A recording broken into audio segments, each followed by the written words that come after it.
Hey, folks, John Cantera, the Double Broker Bounty Hunter, and welcome to the TikTok Diner. Be sure to grab a menu and a seat. Your server's going to be right with you. We got an interesting show today.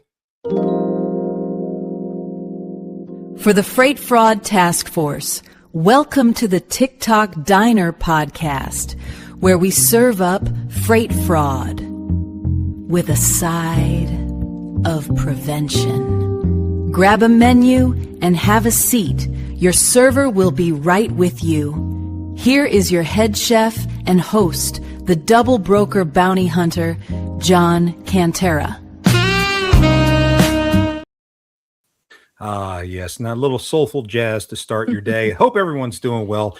It's a very dreary day outside my studio today. So if I lose power, forgive me, but that's another story. I have a very interesting show today. We're going to be talking about how Sandra Alves is taking on the royalty of the industry. And there's a lot behind this. You know, one of the big issues that we have in this industry is trust. And trust goes right to the heart of the matter. And here at the task force, we're always saying we have got to get carriers, brokers, and all of the support functions together in one room so that we can fight this thing called freight fraud. And it's kind of hard to do that when there's baggage on the table that needs to be sorted out. And that's what today's show kind of tries to help do, is try to sort out some of that baggage. We have with us Sandra Alves of All Directions Trucking. Sandy, how you doing? Good. How are you? Fantastic. Glad you could join us. We also have Amy, who's a dispatcher at 3A&L.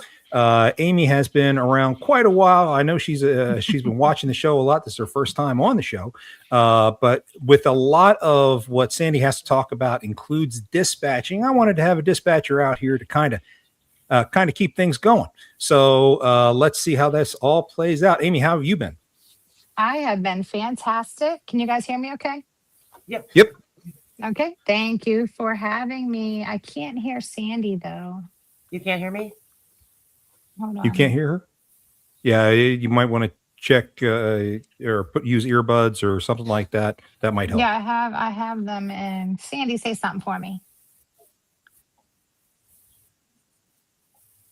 Trying to figure out if there's a problem. We were able to talk before. I can hear you, Sandy. I can hear you. So we should be okay. Okay, go ahead. All right. So anyway, Sandy, you've got some issues, and it relates back to your carrier authority. Why don't you take us to the beginning and tell your story? Well, I got my authority on May 30th, 2025. I've been a truck driver for 11 years already, so I'm no stranger to the system. I've been an operations manager. I've been a safety manager. I've been dispatcher. So I know a little bit about the trucking industry and the supply chain and the evolution of the ELD mandate from paper logs to, the electronic logging devices that plug into the truck. So I got my authority on May 30th, 2025. It was activated. I couldn't book a load. I tried to book a load with 5 Star Trucking, and I got an invite to Highway. My very first time trying to book a load, there was a dispatching service that was already occupied in my user authority. I could not change it. It was already in use. And I kept getting phone calls from these offshore dispatching services, and they wanted me to use them. They said, this is the way it goes. You just got to give us your password to your email address, and we'll book you loads. I declined. I said, no way. The only one I could book loads with was through RMIS and TQL. So that's who I stuck with, was TQL. But the dispatching service, it took them 90 days to decommission my Highway account and remove that, whoever they were. I don't know, because they don't have an identity. They don't have an MC number. And I recorded quite a few of the phone calls because I started to do a little investigating. I said, well, I want to know, how do you operate? How do you function? What is this? How much do you pay? They wanted my bank account, routing number. They wanted my factoring company. They wanted everything. They wanted control of the entire MC number. And they told me, this is just how it is. They're like, you have to comply. This is how trucking industry works. And I said, you're new. You don't know what you're doing. I said, I'm not new. I know what I'm doing. And I've even used Highway in the past with a different company when I was with Wolf Creek Transport. So things just got a little weird right out of the gate. I couldn't get paid my truck stop. They were like holding my payback, and it was supposed to be factoring. You're supposed to get it within 1 or 2 days. Maybe it would be like 2 or 3 weeks before I'd get a payment. And this behavior just continued. I was, really struggling to, keep my loads going because I couldn't get on highway. I was able to go through TQL, and TQL will give me a fuel advance. That's how I survived as long as I did.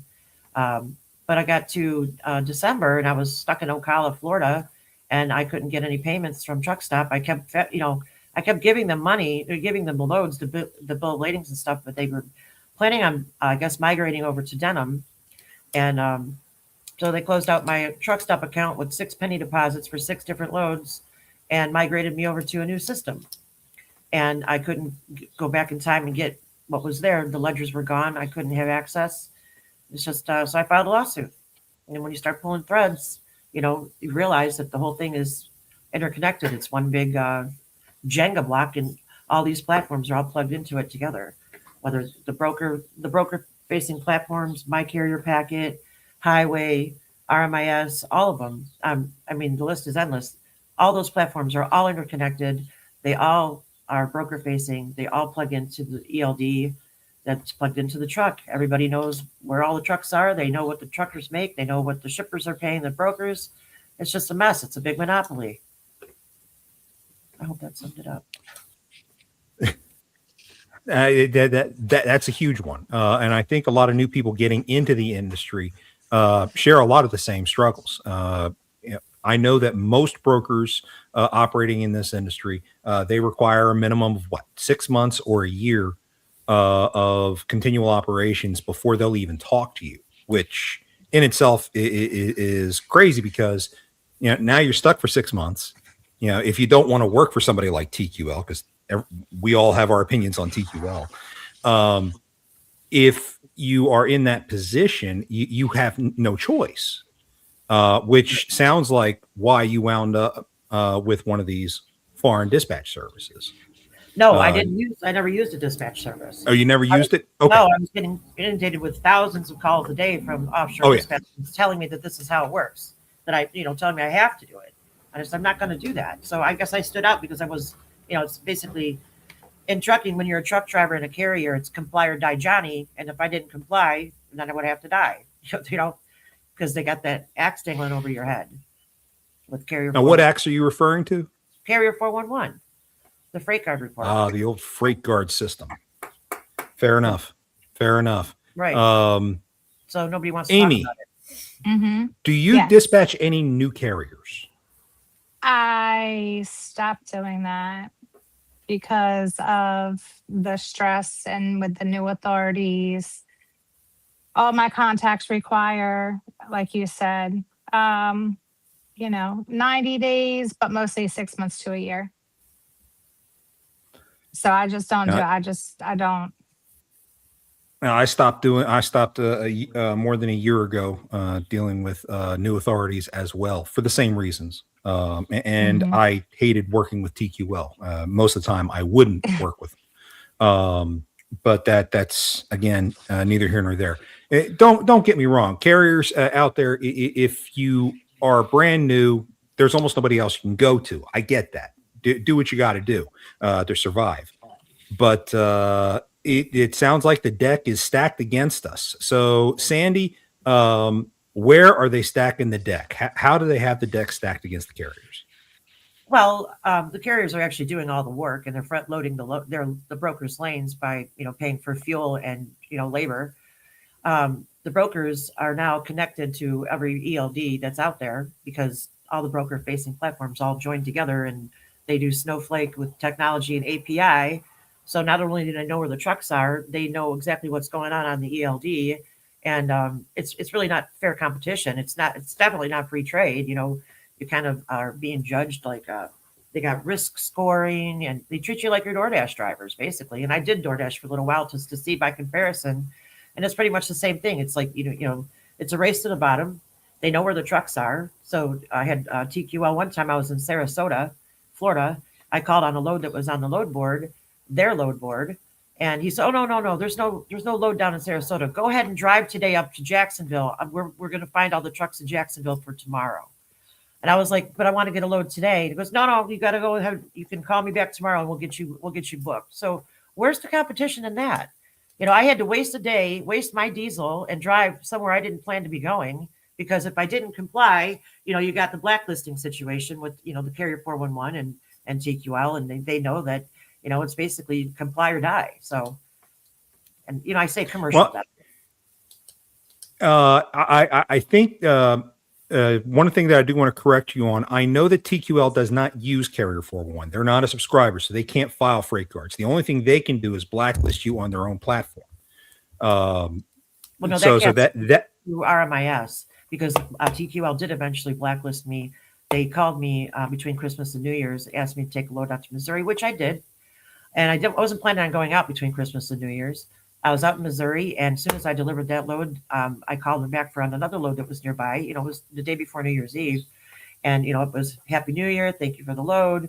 Blah, blah, blah. Everything seemed fine.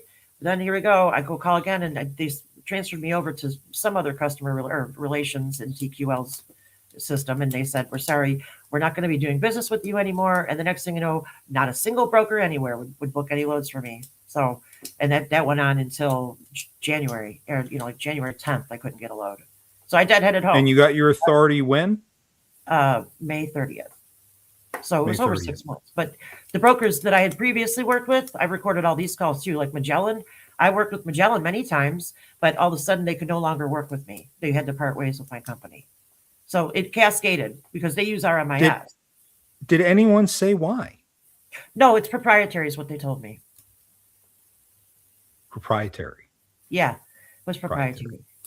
Yeah, it was all one-sided. I did nothing wrong. I never made any claims. I was never late. I just, did what truck drivers do. But that's the whole idea, is that all of these systems are interconnected. Well, you don't have to make a freight card report anymore. You can have plausible deniability. Just say, oh, I'm sorry, But the funny part is that TQL kept calling me to book loads after that. And then they go, oh, it says here to tell you that we're not doing business with you anymore. So now they're harassing me, I'm trying to book loads, and I go through the process. I'm like, oh, okay, maybe something changed. And then no, and nobody would tell me anything. So they don't want my services. They don't have my services, I guess. The only time I've heard of something like that happening on TQL specifically, because I've never experienced myself an issue where TQL banned somebody and then all of a sudden they couldn't find work anywhere. I personally have never experienced that. But again, I stopped dispatching 6 months ago. But usually when that happens, it's internal to TQL only. I've never seen them reach out to RMIS. I know they work with RMIS. I know RMIS does their is part of their vetting platform. Truck Stop is RMIS. But I don't know how. I didn't know TQL would file reports with Truck Stop to impact other brokers that look at Truck Stop.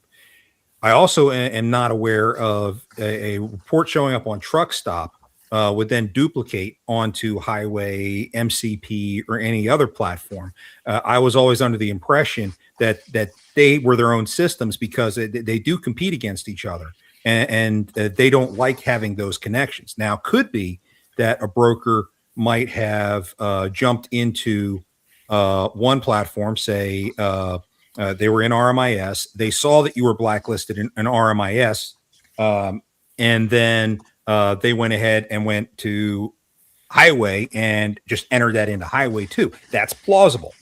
But I didn't know that they were connected. I've never seen that before personally. Yeah, I can't hear anything she's saying, which kind of stinks. But Sandy, after we're done with this, I'll hit you up on LinkedIn. I've never heard of TQL being able to get anybody blacklisted like that. Well, TQL uses RMIS. Truck Stop Factory. But you never know. They might know somebody that knows somebody that knows somebody, and they might have just, you never know. What I'm trying to say is that it doesn't matter what the platform's name is, whether it's Highway, My Carrier Packet, RMIS, all of them, they have alter egos. They're all connected to the same system, all of them. It's a monopoly. Well, I definitely want to explore what that connection is, and if there is a connection, the industry does definitely need to know, because you're absolutely right. It's a monopoly and it shouldn't be tolerated. I have tried to help many carriers navigate reputation management issues in the past. Again, I have not seen where something like that happens. Now, I have seen, as I said before, somebody saw a report somewhere and then went to another system. And then I would go to that other system and say, oh, come on, that's disingenuous. If they read it somewhere else, that's not firsthand knowledge. How can you accept a report that's not firsthand knowledge? And I've successfully made that fight in the past. And so, again, I'm not sure whether or not they're all connected. I'd love to see if they are. I'd love to know that. That would blow the industry's mind. You know, all the industry adopted Highway. Let me know what you find out. All the brokers. I would like to know too. The vetting platform. And, and I agree. Most everyone is migrating over to Highway. It is accepted as the gold standard of vetting platforms among brokers. So yes, we do see a lot of people migrating over to. C.H. Robinson's the largest broker in the world, and they are using Highway. CH is using Highway now? Yeah. Okay. It's like TQL. I avoid booking loads with CH as much as possible. I never. Especially since CH, ever since I was really getting deep into dealing with fraud, CH Robinson was one of the most heavily double brokered brokerages in 2021 and 2022. It seemed like pretty much every load that I wound up investigating at that time had a very long load ID number that at the time started with a 4, which I knew right away. That's CH Robinson. And I was able to get situations resolved. I mean, CH Robinson would never appear anywhere on the BOL. I just knew it just because I've been doing it for so damn long. So I know they've been one of the most heavily double brokered out there during that time frame. Next would have been Amazon. And boy, what kind of mess we're going to be looking at Amazon if anyone's been paying attention to the news. But that's probably another show for another time. But Amazon then became the most heavily double brokered shipper that's out there, because let's face it, Amazon's not even a broker; they're a shipper. But they develop a ton of direct shipper contacts through the carrier network that they have in Relay, and how interconnected that is with the rest of the screening system. I have no idea, and frankly, I shudder to think about it. That's one heck of a web. I find it very curious that Super Ego and is voted Carrier of the Year by C.H. Robinson, and Super Ego is not even a carrier. That is also very interesting, and I think that's been a debate over the course of the last couple of weeks. For those who have been living under a rock, Super Ego was exposed in an expose on 60 Minutes a few weeks ago. Good friend of mine, Rob Carpenter, was part of that investigation, and it's definitely a big question mark as to why the biggest broker in the country is naming a non-carrier as their carrier of the year. So you have the leadership at Super Ego coming out publicly saying, we're not a carrier, we're not responsible, they're all independent contractors, we have no dog in this fight. It's interesting they say that, yet they've accepted the award of Carrier of the Year. So what is it? Are you a carrier, or are you just a 3PL being operated from overseas? What is this? Well, from truck drivers' perspective, and I know a lot of truck drivers because of my agency, we focused on Super Ego for years now, because they book a load and they put drivers out there with the truck and trailer, and they're brand new drivers, new CDL holders. They run them for about 4 weeks. They never pay them anything, and then they shut off the truck. And they said all of the loads come from C.H. Robinson. They don't get them from any other broker. So do with that information what you want. But they got like 8,000 trucks. Oh, the numbers that Super Ego has are staggering. And of course, it goes right back to the whole concept of a chameleon carrier, because what did they do 2 days after the expose came out? They changed their name. Right. Well, I'm still seeing, I was out 2-3 weeks ago, and I still see Super Ego on the road and in the truck stops. I think you're going to see their trailers around for quite some time still. The logistical nightmare of changing the names on all the trucks has got to be absolutely insane. So I think you're still going to see the name out there for a while.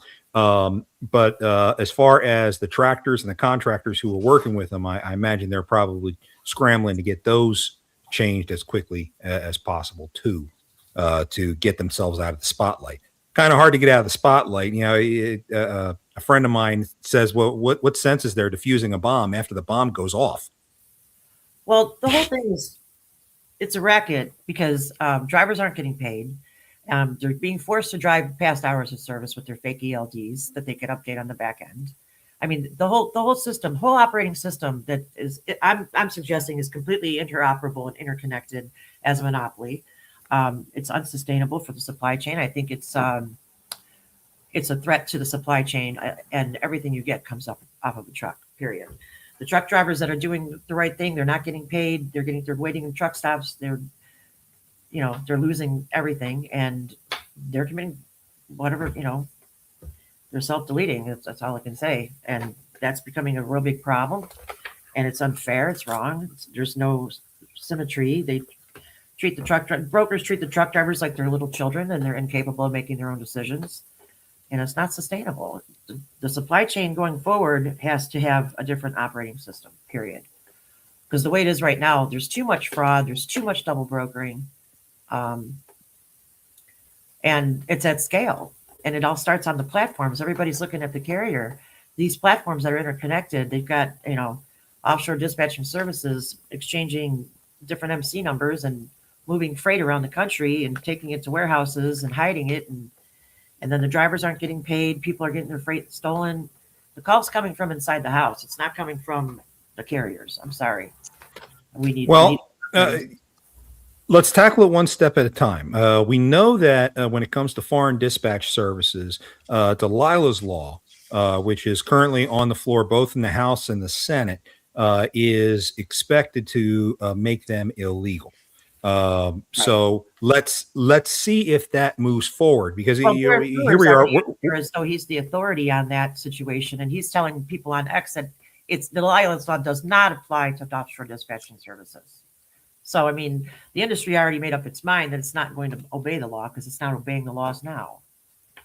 Well, that I won't argue. We've got a lot of work to do as an industry to deal with compliance, and that's actually one of the things that I know my good friend Dale Prax is dealing with in a trip to Washington coming up. I'll talk a little more about that when we go to close the show. But trying to get through the law has been the hard part. Now, FMCSA has been handicapped that it can't issue civil fines. Corca, which is also being debated in the Senate right now, would change that, would give FMCSA the ability to move forward with the fines that they keep saying they're going to put against these double brokers, that they're going to put against others who are operating illegally. The only teeth FMCSA has is revoking authorities. What we need to see them do is we need to see them actually move forward in doing the revocations for the ones who are taking part in these types of things. Now, you brought up a question backstage earlier, Sandy, that you noted that some of the people involved in your lawsuit do not have their own DOT number or an authority or anything like that, are not regulated by the federal government. Well, much like the dispatch services, I'll go ahead and say that. Right. They're not regulated by the federal government. So there's nothing to stop them from doing a lot of the things that they do. So you look at the concept of highway, you look at the concept of My Carrier Portal, what regulations do they operate under? What are their goals? What truly drives them? I mean, other than the obvious profit, because we all know profit makes the world go round.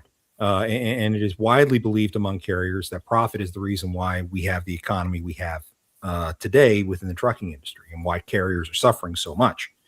Boy, I'd love to see if any of these connections pan out. I'm sorry? Going back to MAP 21 with the ELD mandate. Sure. hours of service. I mean, I know the rest of the society doesn't really understand trucking like we do, but hours of service, it's a compliance tool. This ELD that plugs into the truck's computer, it's a carrier-facing compliance tool. And it used to be called Keep Trucking. Motive Technologies has turned it into a broker-facing high-frequency broadcasting system that, vets carriers, all these things, puts them on highway, all these different platforms were built on top of this ELD mandate. What I'm suggesting is that this is why the Great Freight Recession even happened in the first place. It was not organic. It was engineered, and it's not sustainable. We've lost 113,000 carriers since 2022 when highway first became operational, when all the brokers adopted it. And it's going to continue. The bloodbath continues. We lost 75-year-old carriers and newer carriers just left and right. Big carriers like Carol Fulmer, I think. Yeah, there was a 75-year-old carrier with many trucks. I don't know, 600 trucks or something. They just went out of business overnight because they couldn't qualify for highway. I mean, make it make sense. We don't need to be losing drivers and carriers left and right. It's not. The industry needs a buyer, a seller, and a truck. It doesn't need all these high-frequency broadcasting systems and surveillance and scoring. And frankly, part of me understands, because I was a broker at one point and I currently work for a brokerage. Part of me understands the need for tracking. I completely get that because let's face it, if my household goods are on a truck, I want to know where that damn truck is. So I understand if a shipper is insistent on knowing where their freight is somewhere in the pipeline, because let's face it, in the back of a truck could be anywhere from $100 to $1 million worth of freight or more. We have seen some pretty massive thefts that have taken place as a result of all this. So I understand the need to track. And I'd like to think most drivers understand the need to track. Now, is tracking through the ELD the right answer? That's a question that needs to be resolved. Tracking through a driver's phone, I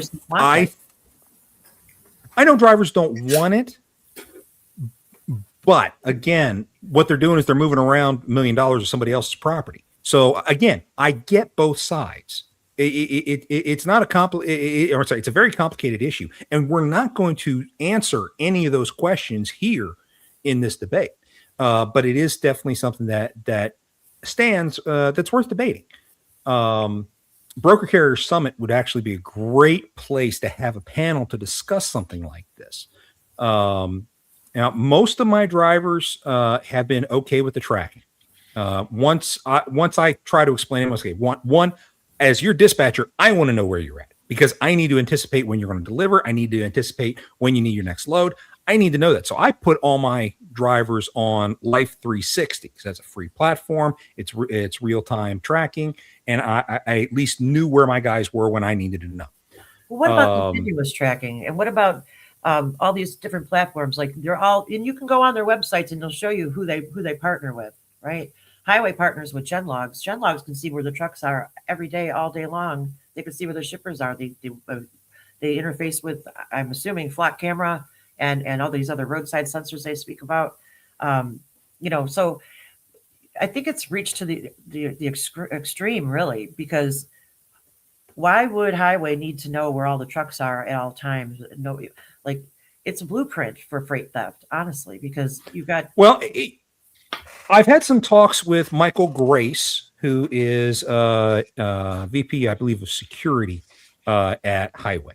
And we've talked about ELDs and what level of access they have. And he has said publicly numerous times that when a broker goes to look at a carrier and evaluate them on the highway platform, the only thing the broker gets to see is exactly where that carrier's trucks are. And the purpose of that is to verify, is that carrier actually close to the pickup location for the load that they're calling in on, which I kind of buy that.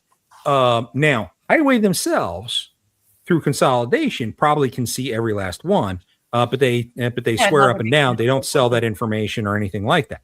So take that at face value. No, they're becoming exactly what RMIS is. They're opening up their own load board. They, you can tell them, where the truck, they know where the trucks are, they will detect, load, make it easier for you, whatever. They're trying to rebrand themselves as a carrier facing option with their new, they're constantly evolving. And like you said, they're putting themselves into all the other companies, like all the brokers. They know where all the trucks are. They know where all the brokers are, what the brokers are doing. And people like, I don't want to call them up by name, but Werner is a carrier and a logistics. They're partnered with Genlogs. They can see what the shipper's paying all the other brokers. They're going to undercut the shipping lanes, and the little brokers is going to be no more. That's the only reason why I found out about Genlogs, is because the brokers are losing their freight to the bigger carriers, the bigger brokers, and so they're too. Well, Genlogs, and I've had a lot of conversations with Ryan Joyce, the CEO of Genlogs. So I'm fairly familiar with their platform. What they try to do, and you're right, they utilize all the highway sensors that are out there that the different state and federal governments utilize for license plate reading and all that good stuff. So you're absolutely right about that. Plus, they have their own cameras placed across every major U.S. highway in the country. Now, their shipper and carrier intelligence platforms is what they call it. They offer those to brokers so that they can, one, from a sales perspective, identify shippers operating in specific lanes, and for brokers to identify carriers who regularly run specific lanes. So do they know where every carrier is at every moment of the day? I don't think so. But they certainly... their AI system, their cameras will pick them up if they're looking for them. I've used them a couple of times in some cargo theft cases where if I have information about a specific truck, I have a picture of the truck, I have their DOT number and stuff like that, I can submit that for free on Genlog's website, and they'll track that truck's history to see if we can try to find that truck and locate the asset that's missing. And it's been a very valuable service that I have utilized in the fraud prevention work that I do. But I've never heard of them turning around and selling the data beyond what's in their carrier intelligence and their shipper intelligence platforms. Brokers can onboard with Genlogs, and that's commercial right there. They already sold the data. Well. Again, other than those specific components within their platform, it's the only thing it is. I'm sorry. I mean, that's its entire purpose. Oh, I get that. I do get that. But whether or not they say, okay, I'm going to pick on Sandra Alves today, and where is her truck, and then they follow your truck everywhere you go throughout the day. I know they have the capability to go back and look at that. They can do that. That's the point. Anybody that's on Genlog can do that. I never consented to that. That's massive surveillance. They could type in my DOT number and find my truck wherever it's at and wherever it has been. Drivers. But ever since 2021 and the Patriot Act, the government's been able to do that. And what Genlogs does, they've contracted with the government to be able to access that data. So I'm not disagreeing with you. I'm not disagreeing with the fact that privacy has completely gone away inside the truck. Consented to that. Nobody was even informed of that. We had to discover it on our own. There's winners and losers here. You've got, people using all this technology while they sit at their desk at home, and you got the workers doing all the work. It's become, like I said, winners and losers. And the rates are not competitive. They're scripted. And, that's not a free market. That's not a fair market. Dialing back for a second here. They're scripted. The rates are scripted. Well, sure. If people are desperate enough, they'll take anything. So as soon as you open up the DAT load board, you see the $1.47 on for rate per mile, and then everybody follows the suit. It's a scripted. I don't know who sets the rate, but it's take it or leave it. It's not competition. When you call them on the phone, everybody else is calling on the phone too, and it's a race to the bottom. But drivers are still hungry. They're living in their trucks. They need, they're fuel dependent. And if they lose anything, they got the axe hanging over their head. It's like a company town. They lose everything all at once. They got to shop at the company store. They got to shop at the company bank. They have to, they're a captive audience. So while their desperation scores and, risk factors and all these things like that, they say, well, we don't want that carrier because we didn't like what they said, because they're listening because they could see inside the cab. It's not sustainable. And to really look at why it's such a danger in our country is because you got these dispatching services and brokers and all of these interconnected platforms hauling military freight and explosives. And we don't even know who these people are that can reroute this freight and put it anywhere they want to, because they're double brokering with different mismatched MC numbers, So think about that. No, I absolutely agree when it comes to DoD freight. Okay. We have seen too many times double brokered DoD freight. We know that people who are not vetted by DoD are showing up to pick up that freight. And that's easily evidenced by the fact that when a carrier goes to show up and they go to check in at the front gate, they can't get in the gate. Well, they can't get in the gate because they were never vetted by the military to allow them in the first place. And then when the military tries to run their record, there's something on the record that prevents them access. So clearly, DoD has a big problem within their supply chain and how they manage that. I want to say, and I just want to say this, that's a DoD problem. I know that there are experts in my circles who are focused solely on DoD. I know that from my side, I have been solely focused on general freight for a very long time. And I've only recently expanded to include other forms of freight.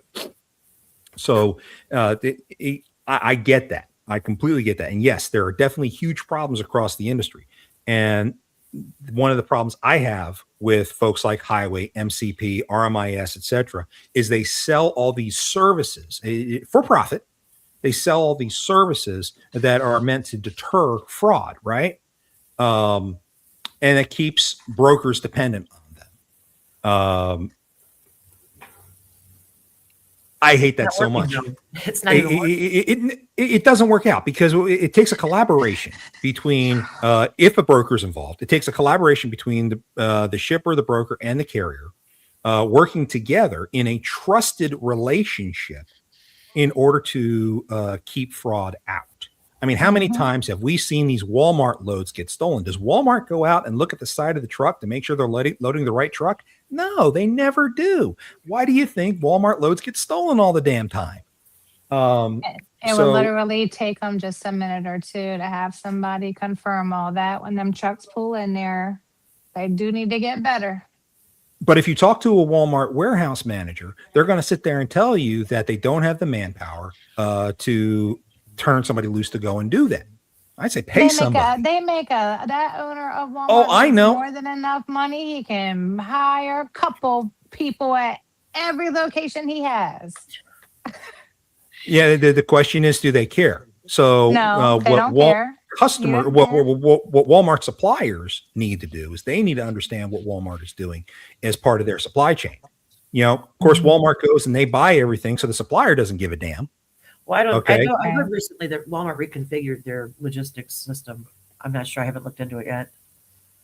I'm sorry, say that again. I heard that Walmart has reconfigured their logistics system. I'm not aware of that. I'm not aware of Walmart reconfiguring their supply chain process. I'll have to reach out to some of my former Walmart connections to see if I can get some intel from them on it.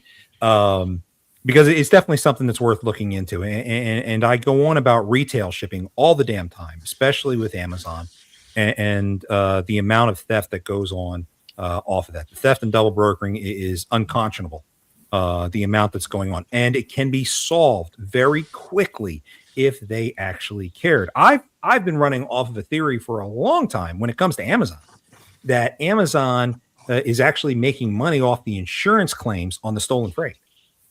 I have no idea. I stay in my lane when it comes to Amazon. They're completely different. Anyway, I get that. I get that. I get that. we've talked about your beef with Truck Stop. And you mentioned before that you have several invoices when they made their conversion to denim, several invoices that never got paid. Is that accurate? Well, I wouldn't be able to fully know what the scope of all of it is. Is that all I know is that my accounts were closed out with penny deposits, and there were 6 of them, and there's 6 loads, and I don't know which loads they were matched to because I don't have the ledgers. They didn't give me that detail. But I filed a demand letter with them on December 1st. I gave them 10 days to fix it, to pay me my money. I needed to pay my insurance. I was stuck in Ocala, Florida. December 10th, I filed electronically in the court of my domicile in Cleveland. So that's where the whole thing started. And it's still ongoing. C.H. Robinson removed it and took it to federal court. I asked for a hearing. I was getting, they scheduled a hearing for me, and C.H. Robinson removed it. So we had to start over in federal court. And it's still ongoing. And by the way, at this point, it doesn't really matter if I win or lose. I wanted to keep my company going. My company, I lost my authority already now because I couldn't pay my insurance on time. And just to point this out, that was April 14th that I booked a load, and Highway vetted it. Highway approved it, said everything was good. I paid my insurance because I borrowed the money, and my insurance still canceled by midnight on the 15th of April, 2026. I was under load, and I was out in Michigan when I was stuck with me and my broker were stuck with a load that had 2 stops, and I had no insurance. I had to take the load and deliver it without any insurance and then drive home. So these systems don't work. They're not fail safe. People want to rely on it, but it's just a scam. I'm I can't hear thinking her. So they're losing my I'm lawsuit. trying to read her lips. I'm gonna get after we end this. I'm going to message her because I can't hear anything she's saying. If it's something I can help with because I'm familiar with it and I haven't had any issues, then I'd be more than happy to try to help her out with that. Well, no, the operating Okay. system as it is right now, if I would have known how connected it was, I would have never wasted my inheritance getting my authority at all. I don't consent. I don't comply. I'll go get a different career as far as I'm concerned. But we had gone out for 10 years and done field research, me and my engineer, and we did build something else that we had worked with about 900 other owner operators. We have what we call our reservation of people that have, contributed to All Directions Trucking Agency. And we built the exchange. We built something to replace the operating system as it is right now. Like I said before, you have a buyer and a seller and a truck. That's the only 3 things you need to make logistics work. You don't need all these platforms. You don't need all this high frequency broadcasting. The shipper and the receiver and the driver, they could collaborate on a load by load basis for tracking internally. You could have your own private filing cabinet where truck drivers don't have to have all of their personal home address information, driver's license, phone number, location, hanging out for anybody to prey on them. And female drivers, it's a big concern for female drivers because we know we got all these men are out there watching you, following you, calling you. They know what's in your trailer. They know when you're out in the field somewhere driving down the highway at 2:00 in the morning. It's dangerous. It's not safe. Privacy is safety. The operating system as it is right now, it's outdated. We have the technology. We no longer need to have all these different load boards, all these different platforms on all these different brokers. You'll come to realize that at some point.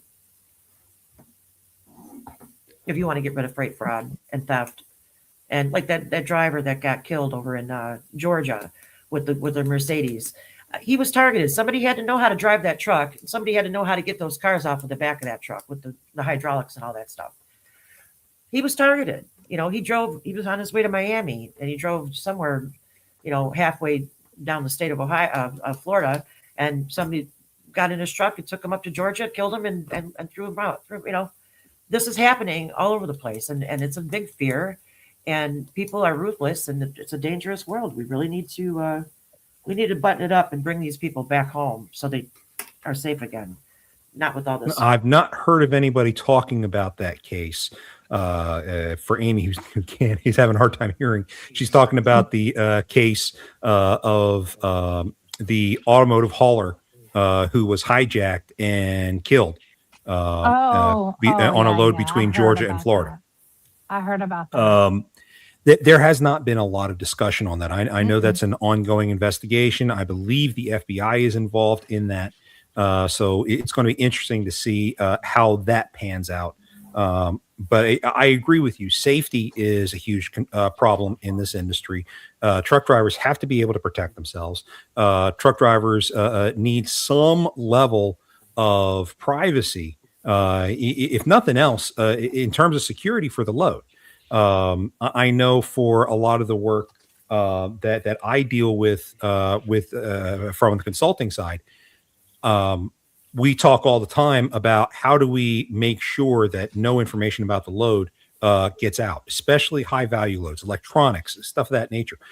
In which case, we can isolate the broker out of it. We can isolate other groups out of it, and then it becomes an internal issue. Well, somebody on the inside is feeding information, and that's a huge problem out there too.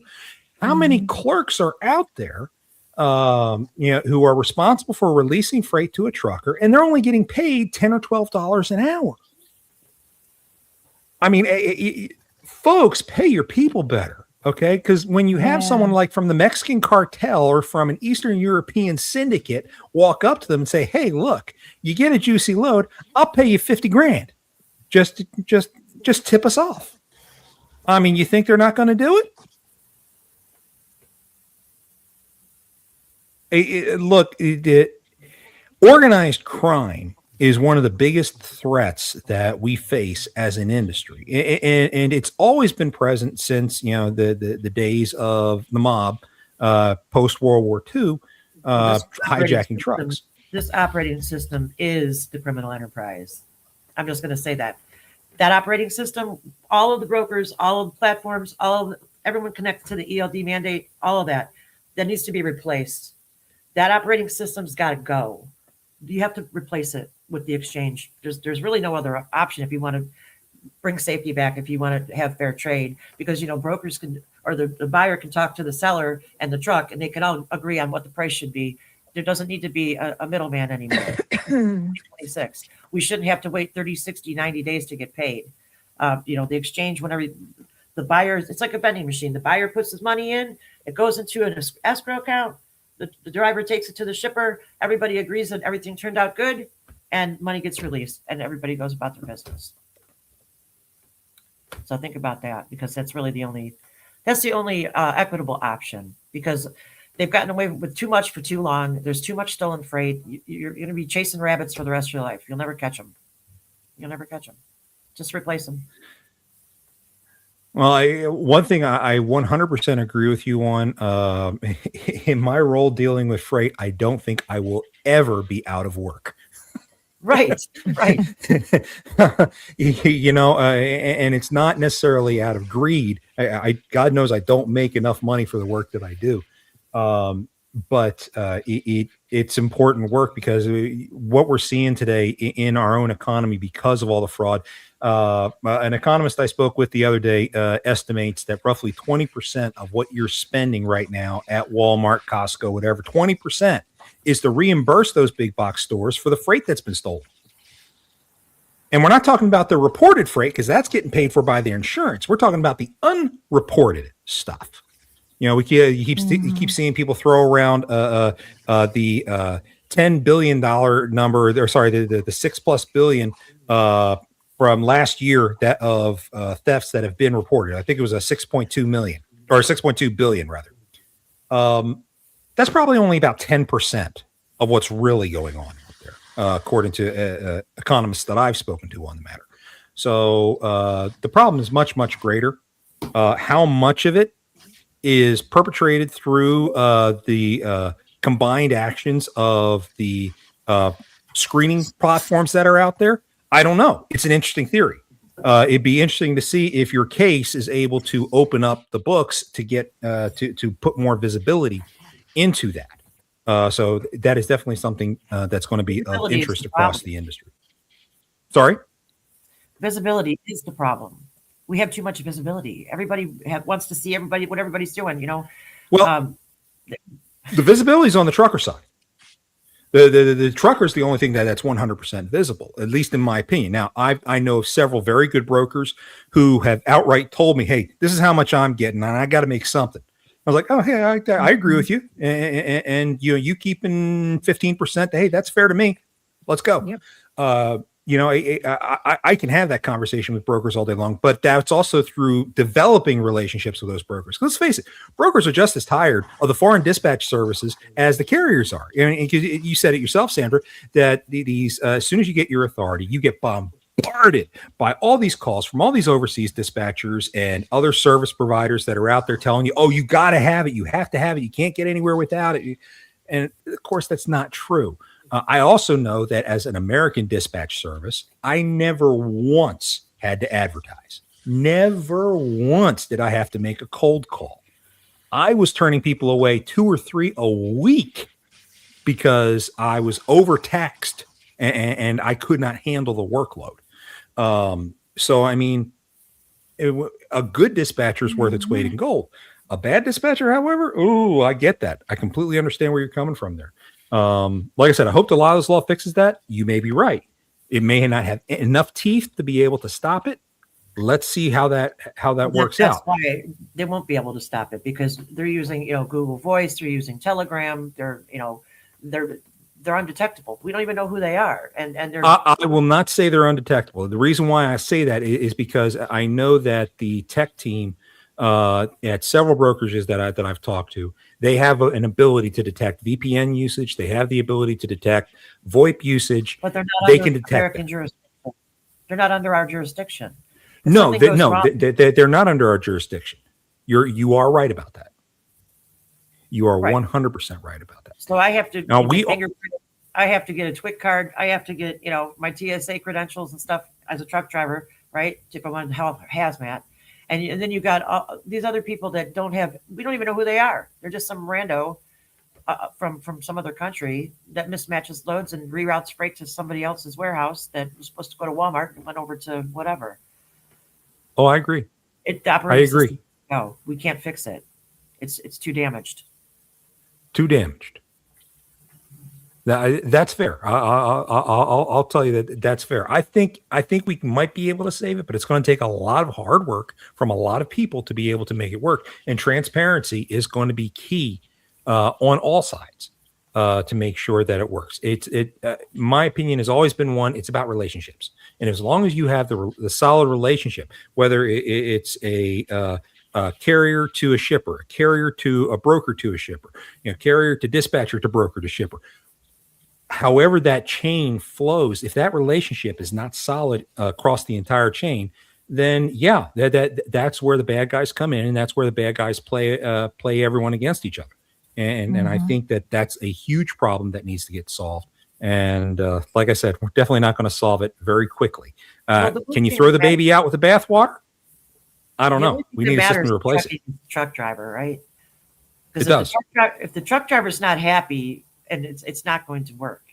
And the truck drivers are telling the industry, we are very unhappy. We cannot function. It's not sustainable. Over the road truck driving is no longer sustainable the way it is. The bad actors have dominated the truck driver to the point where he broke his spirit. He was feral and wild and free, and now he is treated like he is an infant. We live in a nanny state now, and it's not something anybody wants. We don't want to be living in a nanny state where we got a bunch of parents, with their foot on our neck. I think a lot of carriers do feel like they're operating in a place of indentured servitude. Yeah. I agree that's wrong. When you sit there and you look at the numbers in 1980, your average truck driver took home $40,000 in pay. When you adjust that for inflation, that's about $120,000. Where today your average truck driver is bringing home maybe around $50,000 in today's dollars. Well, I haven't been able to make anything. It's insane. At a loss. It's crazy. That's the other point. With new capital or under capitalist rules, you got new people coming into the industry. They're unable to even get out and turn a profit in any way because it is so heavily corrupted. I will agree. There's a lot of corruption that has to be dealt with. whether or not that corruption exists at the platforms, if that exists at the broker, or if there is an unforeseen agent lurking in the background. Perhaps your lawsuit is going to help expose something like that, and that's going to be very interesting to watch. We are coming up on the top of the hour, so I want to go ahead and get everybody's final thoughts. I know, Amy, you have not been able to hear Sandy during the show, which is really a shame. I wish you could. But do you have any final thoughts, plugs, or anything that you want to say? I do. I just want to say that I agree that relationships are everything, and that's what's going to make the difference in this industry, whether you're a shipper, broker, carrier, dispatcher, whatever it may be. And, Sandy, I'm sorry that you're experiencing what you're experiencing, but if I can help in any way, just let me know. But I do have to hop off here because Ronnie's blowing me up, which means I probably have a problem. Okay. So I want to say good day. I hope everyone has a blessed day. And it was good meeting you, Sandy. If you need, I'll send you a message in a little bit on LinkedIn. Okay. Okay. All right. All right. Thanks for having me on, John. I greatly appreciate it. And, we'll be in touch. Thanks, Amy. Yep. Have a good day. Sandy, Yes. Your turn. Any final plugs, thoughts, things you want to get off your chest? I'm here just to be the voice of the industry. They wanted the ground truth, and I'm here from the ground to tell you what the truth really is, not just on surveillance and visibility, but the voice of the truck drivers. That's all. If somebody wants to get a hold of you, how do they do that? Oh, they can find me on LinkedIn. They can find me on Facebook. Everything I have is public. Fantastic. Thanks for taking the time to chat with us today. I really do appreciate it. For the rest of you folks out there, we've got a special show coming up. We're still trying to debate whether or not we're going to be on next Thursday, but the following Monday, that would be, I've got to pull up my calendar because I don't know what that day is. That would be the 18th.